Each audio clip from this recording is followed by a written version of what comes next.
Welcome back. Today on Scope, we're talking biology. From aardvark to zebra, from acacia to zucchini, from alligator to, well, you get the idea. When scientists are researching animals, one really important tool is understanding their genetic makeup. Plants have DNA too, honed by millions of years of evolution, and they have found some amazing ways to survive. Fires mainly occur across Australia when the weather is hot and dry, and they can be really destructive and dangerous.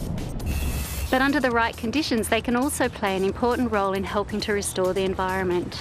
Hi, I'm Kylie, and here in South Australia, we're using prescribed burns to help save endangered plants, like the Yundi guinea flower.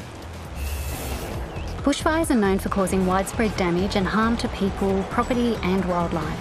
So to manage them, we have to introduce proactive measures like prescribed burns. Prescribed burns involve planning and applying fire to a specific area while following a prescription of conditions.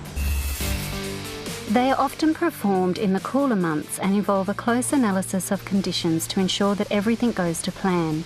This includes making sure the fuel is not too wet or dry, taking a close look at the temperature, wind and humidity, and being sure that control lines are in place to stop the fire from spreading.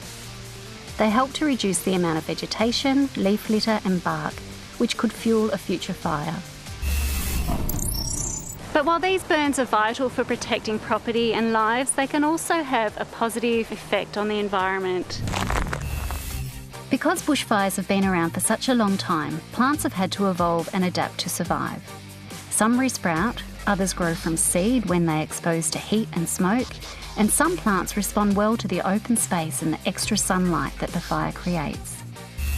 The Yundi guinea flower is just one plant that can really benefit from fire. It's a dwarf shrub with yellow flowers that only grows in a small area of the Fleurieu Peninsula.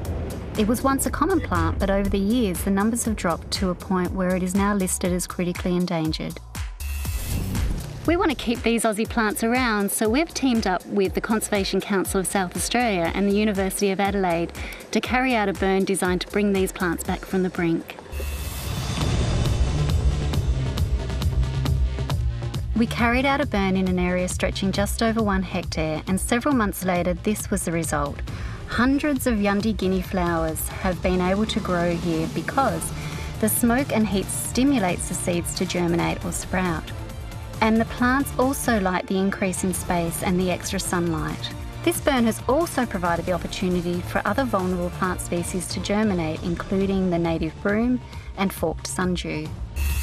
So thanks to these prescribed burns, we can give our Aussie plants the helping hand they need to survive.